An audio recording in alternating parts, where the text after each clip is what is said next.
The wedding planner's assistant blocked the doorway with her clipboard pressed against her chest like a shield. And behind her, through the gap in the white drapery, I could see my sister Naomi in her gown, laughing at something my mother had said, glowing under string lights I had helped pick out over a video call 4 months earlier. "I'm sorry," the assistant said, not sounding sorry at all. "The list says family only, and your name isn't on it." I had been standing on a red-eye flight and 2 connecting drives for the better part of 18 hours. My blazer still smelled like airport coffee. My suitcase wheel had cracked somewhere in Denver, and I was being told, 3 feet from my own sister's wedding, that I was not family. "There's been a mistake," I said, already reaching for my phone to call my mother. "I'm the bride's sister, Eliza Whitmore." The assistant's eyes flicked down to her clipboard again, then back up at me, and something in her face softened into pity, which was almost worse than the refusal itself. "I was told specifically," she said, lowering her voice, "that if an Eliza showed up, she wasn't on the approved list. I'm sorry, I just do what I'm told." Behind her, 30 feet away, my father was adjusting his cufflinks in front of a mirror propped against a hay bale. Because apparently rustic chic weddings required hay bales now, at $9,000 for the venue alone, a number I knew intimately because I was the one who had wired the deposit. I did not raise my voice. I did not cry, though something in my chest had gone very still and very cold, the way water does right before it turns to ice. I simply looked past the assistant's shoulder at the tent full of white folding chairs and mason jar centerpieces I had helped select from a Pinterest board at 11 at night after a 12-hour shift, and I said, "Okay." Then I turned around, walked back to my rental car, and sat behind the wheel for a long time without turning the key, doing the kind of math that changes a person permanently. 3 days later, my phone would not stop ringing. My mother would leave 4 voicemails, my father would text in all capital letters, and my sister, the bride herself, would show up at my apartment door with mascara down her face, asking me how I could do this to them. But that part comes later. First, you should understand who I was before I became the villain in my own family's story, and how a woman who once paid for her sister's entire honeymoon ended up standing outside a tent in a strange field in Vermont, uninvited to the one event she had quietly funded from the very beginning. My name is Eliza Whitmore. I am 31 years old, and this is the story of the wedding my family didn't want me at and everything that happened after I let them have it their way. I was 11 when I understood, in the wordless way children understand things long before they can explain them, that there were 2 categories of people in my family, those who needed protecting and those who did the protecting. My sister Naomi was born when I was 4, 6 weeks premature, and something about that early fragility never quite left the room. She was delicate in ways that got reinforced instead of outgrown, delicate about school, about friendships, about money, about disappointment of any kind. My mother, Carol, hovered over her like weather. My father, Richard, called her our miracle well into her 20s, usually within earshot of me, as if I required the reminder that I had not been one. I was not fragile. I was, from a very early age, useful. I got good grades without anyone checking my homework. I got a scholarship to state school and worked 2 jobs on top of it so my parents wouldn't have to co-sign loans. When Naomi needed her car fixed at 19, I paid for it out of my first real paycheck, working reception at a dermatology office, because my mother called and said, in the voice she used when she wanted something without asking directly, "You know how she gets when things go wrong." I knew. I had spent my whole life learning the specific weather patterns of my sister's moods, the way you learn to read a sky before a storm. By the time I was 26, I had a stable job in healthcare operations, a modest but steady apartment, and a habit, not quite a role I'd agreed to, more a groove worn so deep I stopped noticing I was walking in it, of being the family's financial cushion. When Naomi's college roommate situation fell apart senior year and she needed to break a lease, I covered it. When my parents' roof needed replacing 2 years after that, and their savings had somehow evaporated into a timeshare they never used, I quietly transferred $4,000 and told them not to worry about paying me back. because I understood, even then, that asking for it back would only cause a fight I didn't have the energy for. Nobody ever called it a loan. Nobody ever called it a gift either. It existed in the particular unspoken category my family excelled at. The assumed obligation, the debt that everyone pretended wasn't a debt because nomming it would have made someone uncomfortable. And comfort, in my family, was currency more valuable than actual money, as long as it was my comfort being spent to purchase everyone else's. I want to be clear about something because it matters for what comes later. I did not resent this, not for a long time. I loved my sister. I loved my parents. There is a particular kind of love that grows in the soil of being needed, and I had been fed on that soil since childhood. Being useful felt, for years, indistinguishable from being loved. I told myself the story that families take care of each other, that this was simply what mine looked like, that Naomi's fragility was real even when it curdled into entitlement, and that my strength was a gift I was lucky to have, one that came with responsibilities attached. It was my grandmother, my mother's mother, who first said something that unsettled that story. Her name was Josephine, and she was the only person in my family who ever seemed to look at me and see something other than a resource. She had been a bookkeeper for 30 years at a manufacturing plant outside Albany, sharp with numbers in a way that skipped my mother entirely and landed, fully formed, in me. When I was 28, sitting at her kitchen table over coffee during one of my rare weekend visits, she asked me, without any preamble, how much money I had given my parents and my sister over the years. I laughed it off at first. "I don't keep track, Grandma." "I know you don't," she said. "That's the problem." She got up, moved slowly the way she'd started to that year, and pulled a small spiral notebook from a drawer in her kitchen, the kind with a faded floral cover you'd buy at a drugstore. She set it in front of me and said, "I do." Inside, in her careful accountant's handwriting, were dates. The roof, the lease, a car repair I didn't even remember covering from when I was 22, a wedding dress deposit for a cousin's wedding, put on my card because my aunt's card had been declined at the boutique and everyone had simply looked at me. Numbers next to each entry, adding up, page after page, to a total that made my stomach drop when I finally let myself read it. Just under $31,000, spread out over 9 years, none of it ever asked to be returned, none of it ever acknowledged as anything other than what Eliza does. "Why do you keep this?" I asked her, my voice smaller than I wanted it to be. Josephine looked at me for a long moment, the kind of look that measures a person and finds them wanting only in their willingness to be measured at all. "Because someday," she said, "you're going to need to remember that you were never actually poor, Eliza. You were only ever treated like you were rich enough to not matter." I didn't understand what she meant, not fully, not that day. I filed it away the way you file away things that are true but inconvenient, and I went on being the good daughter because it was the only role I'd ever been offered, and I did not yet know how to want a different one. Josephine died 4 years later, in March, in her sleep, in the small house outside Albany where she had lived alone since my grandfather passed. I was 30 when I got the call from my mother, who was already crying before I'd finished saying hello, and I remember standing in my kitchen holding the phone against my ear and feeling something crack open in my chest that had nothing to do with grief yet, because the grief hadn't arrived. Only the shock, cold and immediate, of a door closing somewhere I couldn't see. The funeral was small.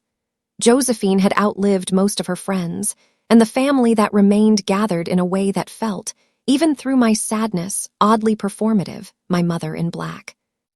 Dabbing at dry eyes with a tissue she never actually used, my father checking his phone during the eulogy, Naomi arriving 40 minutes late because she'd needed to finish a hair appointment first.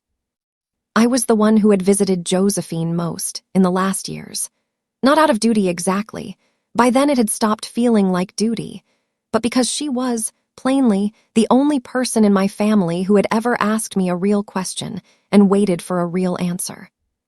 I drove up to Albany every 6 weeks or so, sat with her while she did crossword puzzles, brought her the good coffee she liked, listened to stories about the manufacturing plant and the men who'd underestimated her math skills and lived to regret it.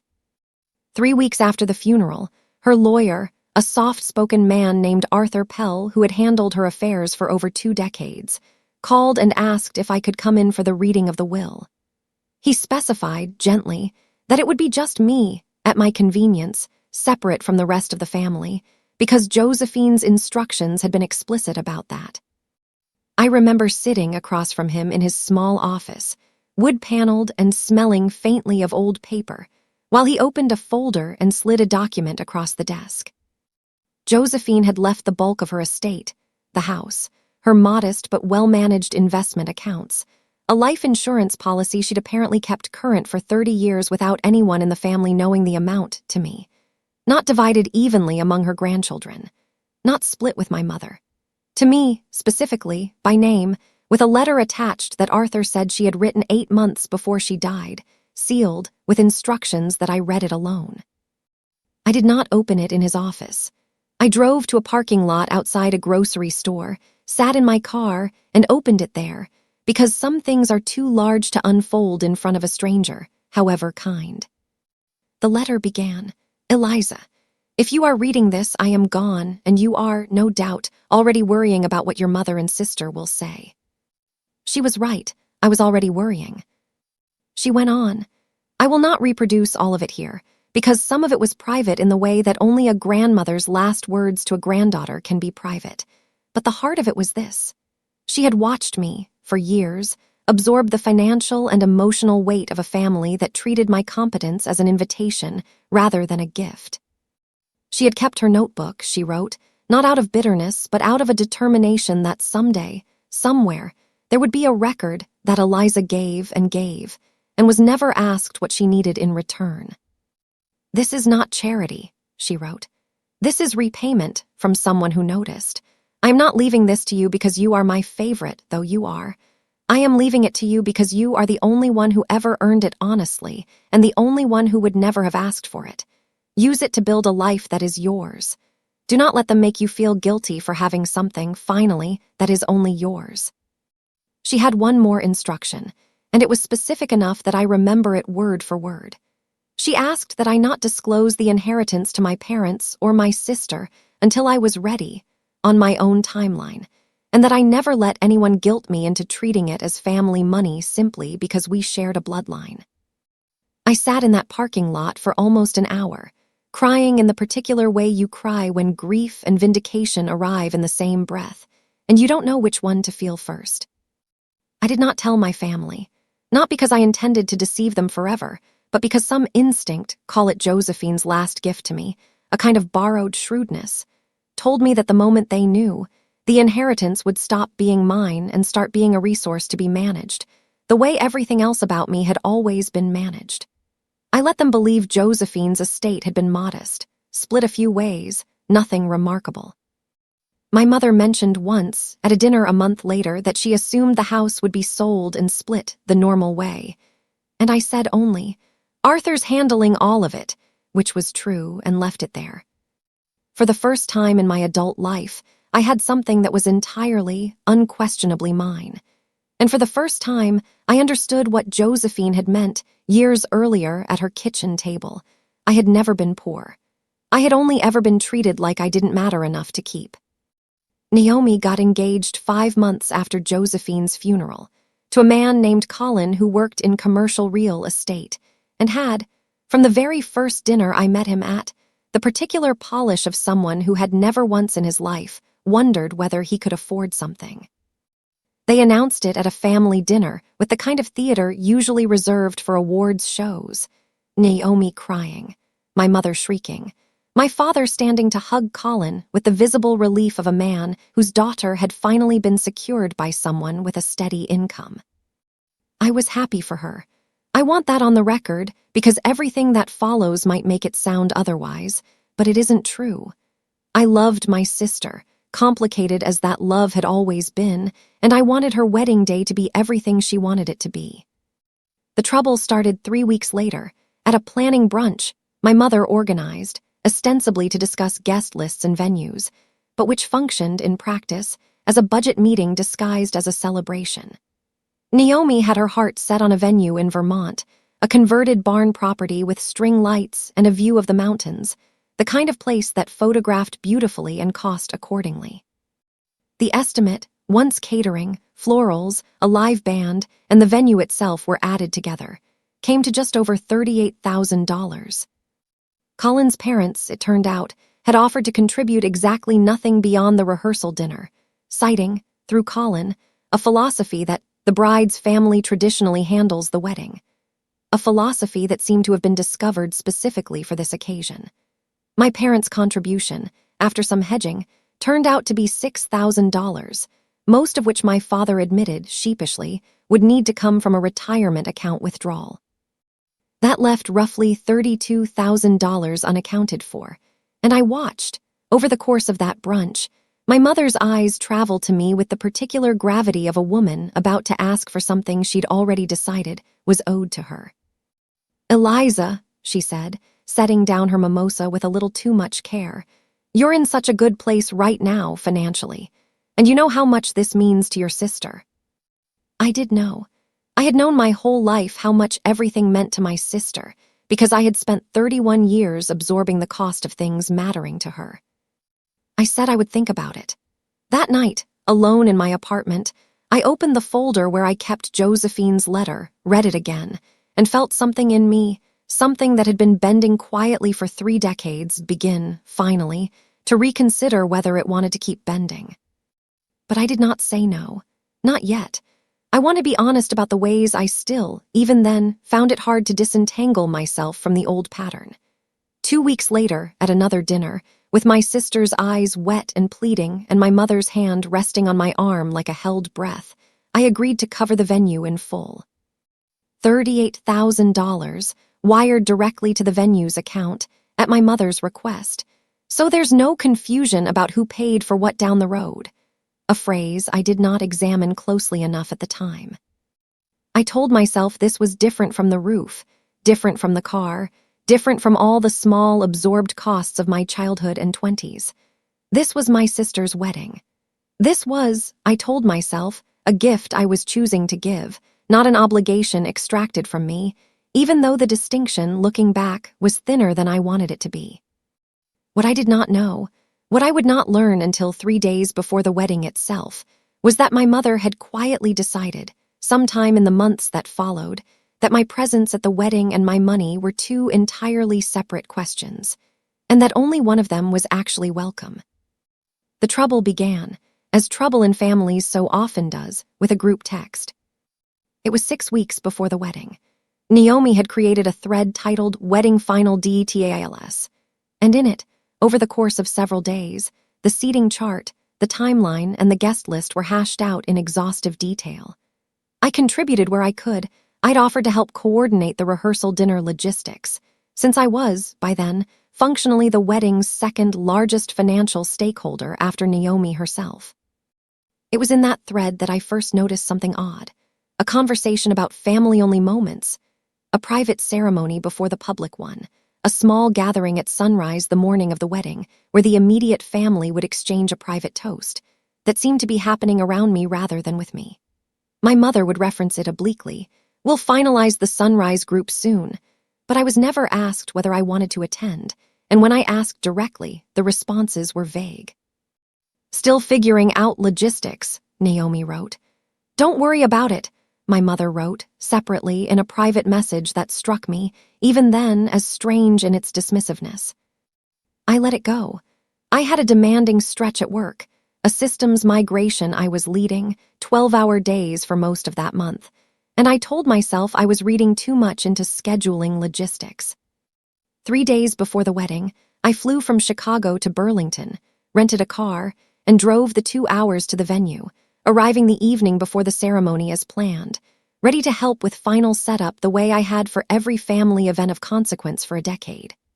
I checked into the small inn where I'd booked a room I'd paid for myself, alongside the flights, alongside everything else, because that too had simply become assumed. I texted my mother that I'd arrived. The reply took 4 hours to come, and when it did, it was strange in a way I couldn't immediately name. "We'll talk tomorrow. Get some rest." The next morning, I drove to the venue for what I understood to be the final walkthrough. Florals being placed, chairs being arranged, the kind of hands-on labor I had quietly performed at every family gathering since I was a teenager, usually while relatives who had contributed nothing financially stood around admiring the results. I parked, walked toward the barn, and was stopped at the entrance by a young woman with a clipboard I had never seen before, who introduced herself as the day of coordinator's assistant. "I'm sorry," she said, checking a list. "This area's restricted to approved vendors and immediate family for setup today. Are you on the list?" "I'm the bride's sister," I said, more confused than alarmed at that point. "Eliza Whitmore. I think there's just been a mix-up." She checked again, carefully, the way people check when they suspect they are about to deliver bad news to someone who won't take it well. "I have a note here," she said slowly. "That says if an Eliza Whitmore arrives, she's not on the approved access list for today. I'm really sorry, I don't have any more information than that. You'd need to speak with the bride's mother." I called my mother immediately. It went to voicemail. I called again. Voicemail again. I texted Naomi, no response. I stood in the gravel parking lot of a barn in rural Vermont, having flown 2,000 miles and driven 2 hours and paid $38,000 for a wedding I now could not physically enter. And I felt, for the first time in longer than I could remember, something other than the old familiar instinct to smooth things over and make myself smaller so the discomfort would pass. I felt still, cold, clear. I did not make a scene. I did not cry in that gravel lot, though I wanted to. I got back in my rental car, drove back to the inn, and sat on the edge of the bed in my room, and I called Arthur Pell, not because I needed legal help yet, but because he was, at that point, the only adult in my orbit I trusted to simply listen without an agenda of his own. "Something's wrong," I told him. "I don't know what yet, but something's wrong." It would take another full day, the day of the actual ceremony, the day I was told outright by a stranger holding a clipboard that I was not family, before I understood exactly what my mother had done, and why. And it would take 3 days after that, once the truth came out in full, for me to decide exactly what I was going to do about it. I spent the morning of my sister's wedding sitting in a small inn-room in rural Vermont, still in the clothes I'd traveled in, watching my phone for a reply that wasn't coming. Around 11, my cousin Petra, the only person in the extended family who had never quite mastered the art of pretending not to notice things, texted me instead. "Hey, are you okay? I heard you're not coming to the ceremony. Everyone's being weird about it." I asked her, carefully, if she knew why. She didn't, not exactly, but she said something that snagged in my mind and wouldn't let go. That my mother had spent the last month handling something stressful with Colin's family, and that there had been a tense phone call at the rehearsal dinner the night before that Naomi had cried through. I didn't go to the wedding. There was, by early afternoon, nowhere for me to go, no seat held, no name on a list, no answer to my calls. I sat in that room, and I did something I had never once done in 31 years of quietly funding my family's crises. I stopped trying to fix it. I ordered room service. I watched the light change outside the window. I let the ceremony happen 2 miles away without me, and for the first time in my life, the sky did not fall because I had failed to hold it up. The truth came out that evening, in fragments, the way truths do in families that have spent years perfecting the art of almost saying things. My mother called at 9, her voice thick with wine and something that might have been guilt if it had been given room to breathe. She told me, in a rush, as though the words had been dammed up for weeks and had finally broken through. 3 weeks before the wedding, Colin's mother had discovered, through a conversation with Naomi that had apparently gone sideways, that I had paid for the venue in full. Not contributed. Paid for it entirely. And Colin's mother, a woman named Diane whom I had met exactly twice, had been deeply offended by this information, though not in the direction anyone would have predicted. Diane, it turned out, ran in social circles where a wedding fully funded by the bride's sister was not a generous act but a mark of shame, evidence, in her framing, that the Whitmore family couldn't afford their own daughter's wedding and had to be bilaid out. She had told my mother, in a phone call my mother described as humiliating, that if word got around their circle that a sister had quietly paid for everything, It would reflect badly on the family's status, on Colin's judgment in marrying into it, on the whole carefully constructed image of the day.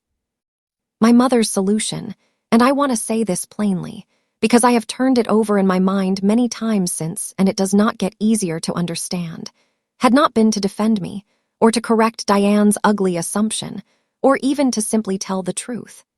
Her solution had been to erase me from the version of the day that Diane and Colin's family would witness.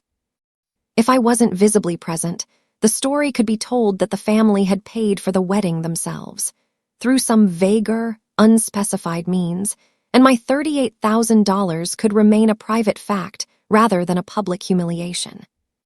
It was only for the ceremony itself, my mother said, as though this clarified anything. We were going to have you come to the reception later, once Diane's side had already seen everything and formed their impressions. I told the coordinator you'd be arriving separately. I didn't think they'd turn you away at the door like that. I thought you'd just come in quietly later. I asked her the question that had been sitting in my chest all day, cold and unmoving. You erased me from my own sister's wedding because you were embarrassed that I paid for it. She didn't answer that directly. She said instead, "You have to understand the position I was in," which is a sentence I have come to recognize, in my family, as the opening line of every justification that was never actually going to become an apology. I hung up. I did not sleep much that night. And in the morning, before I drove to the airport, I did something I had never done before in my adult life. I opened my banking app, and instead of thinking about what my family needed, I thought, clearly and for the first time, about what I needed, which was, simply, to stop being a resource that could be spent and then hidden from view when spending me became inconvenient. I did not fly home immediately. I extended my stay at the inn by 2 nights, canceled nothing, and used the unexpected quiet to do something I had been circling for months without letting myself land on it directly. I called Arthur Pell again, this time with a real question. "The venue payment," I said. "It went out from my account, but the contract itself, whose name is on it." Arthur, who had by then become something between a lawyer and a quiet ally in my life, pulled up what records I'd sent him weeks earlier out of habit. I had, without fully realizing why, forwarded him every wedding-related financial document as I paid it, the way Josephine had once kept her spiral notebook, as if some inherited instinct in me had already known this record might someday matter. The contract was in my name. The deposit, the balance, the final invoice, all of it, $38,000, contracted and paid by Eliza Whitmore, with my mother listed only as a secondary contact for day-of logistics. Naomi's name appeared nowhere on the financial paperwork at all. This mattered for a simple reason. The venue, per its own cancellation and dispute policy, considered me the client of record. Not my mother, not Naomi, me. I want to be clear that I did not, at any point, consider ruining my sister's wedding retroactively or otherwise. The ceremony had happened. The day was done. What I wanted was something quieter and, I think, more lasting. An honest accounting, delivered the way Josephine had once delivered hers to me, not with a scream, but with a notebook, a set of facts, and the simple, unbudging insistence on being seen. 3 days after the wedding, back home in Chicago, I sat down and wrote a single email. Not to my mother, to Arthur first, asking him to review it, because I had learned, finally, the value of moving carefully instead of reactively. Then, once he'd confirmed there was nothing in it that overstepped anything legal or unkind, I sent it to my mother, my father, and my sister together in one thread, so there would be no more separate, private, contradictory conversations. The email was not long. It laid out, plainly, that I was the contracted party for the venue, that I had covered the full $38,000, that I had been turned away from the ceremony at my mother's private instruction, and that I would not be contributing to any future family expenses, weddings, roofs, cars, or otherwise, until the family could have an honest conversation about what had actually happened and why. I did not ask for the money back. Josephine's letter, which I reread more times that week than I could count, had taught me that some debts are better closed than collected. What I asked for instead was smaller and, in its way, harder to give, an acknowledgement. A sentence that began with "I was wrong" and did not pivot 3 words later into an explanation of why it hadn't really been wrong at all. My father called first, 2 days later, gruff and uncomfortable in the way he always was with anything requiring emotional precision, and said simply, "Your mother shouldn't have done that. I should have said something at the time. I didn't." It wasn't everything, but it was more honesty than I'd gotten from him in years, and I told him I appreciated it. My mother took longer. When she finally called, she did apologize, but it arrived wrapped in the old familiar packaging, references to the stress she'd been under, to Diane's difficult personality, to how hard it was to manage everyone's feelings at once. I listened to all of it. And then I said the thing I had never once said to her in 31 years. "I'm not angry that you were stressed. I'm telling you that you don't get to spend my money and hide me at the same time. Those aren't two separate things you can choose between. If my contribution isn't something you're willing to stand behind in public, then it isn't something you get to accept in private, either." There was a long silence on the line. Then quietly she said, "You're right." Not an explanation, not a pivot, just that. Naomi came to my apartment 4 days after the wedding, mascara streaked, her voice cracking, and asked me how I could do this, meaning, I understood after a moment, the email, not the wedding, not the door I'd been turned away from. I let her cry. I made her tea, because old habits don't vanish just because you've started setting boundaries. They simply learn to coexist with the boundaries, which is its own kind of progress. And then I told her, gently but without softening the actual content, what had happened: the phone call with Diane, my mother's decision, the arrangement to have me arrive quietly later, once the appearance of the day had already been secured. Naomi hadn't known the details. She'd known I wasn't at the ceremony. She hadn't known why, not fully, and when I laid it out, the venue contract in my name, the deliberate erasure, something in her face changed, the particular collapse of a person realizing they'd been protected from an ugly truth specifically, so they wouldn't have to be uncomfortable choosing a side. "I would have said something," she told me, "if I'd known." I believed her mostly. I also understood, with the particular clarity that only distance provides, that Naomi's not knowing had been, in its own way, useful to everyone. That ignorance, in families like ours, is sometimes cultivated rather than accidental. A kindness extended to the person who benefits most from not asking too many questions. I did not demand an apology from her. She was not the one who'd made the decision. But I did tell her, honestly, that the wedding gift I'd given, the $38,000, had been the last unconditional thing I intended to give without an actual conversation about what family meant in our house, and who got to decide, unilaterally, that it excluded me whenever my presence became inconvenient. Things have changed since then, though not in the dramatic, door-slamming way you might expect from a story like this. I still see my family. I went to Thanksgiving that year, and Naomi's first anniversary dinner the year after. But something fundamental shifted in the architecture of how we relate to each other. I no longer offer money before it's asked for. And when it is asked for, I ask questions first, the kind of questions Josephine would have asked. The kind that treat my own resources as something worth protecting rather than something automatically owed to whoever needs them most loudly.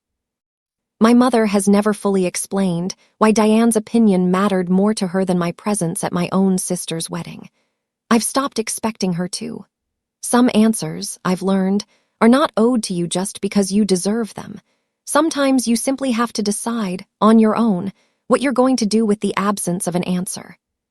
People sometimes ask me, when I tell this story, whether I regret paying for the wedding at all, whether, knowing how it ended, I would go back and keep my money, keep my distance, let Naomi and Colin figure out some smaller, humbler version of their day without me. I don't think I would change it.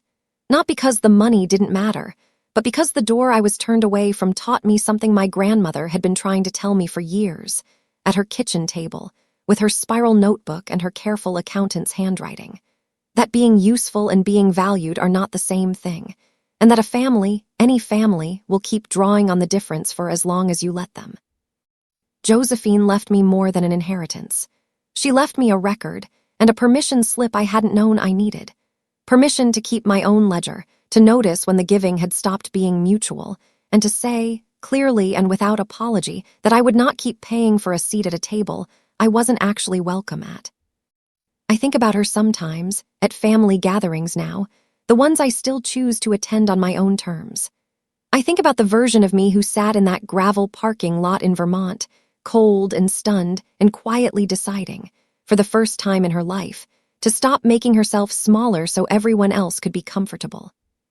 That version of me didn't get her sister's wedding day back, but she got something else instead, the beginning of a life where her worth was not measured by what she was willing to give away, and never again by what she was quietly asked to disappear for. My name is Eliza Whitmore. I paid for a wedding I wasn't allowed to attend. And it was, in the end, the most honest thing that ever happened to my family, because for the first time, nobody could pretend anymore that I didn't matter.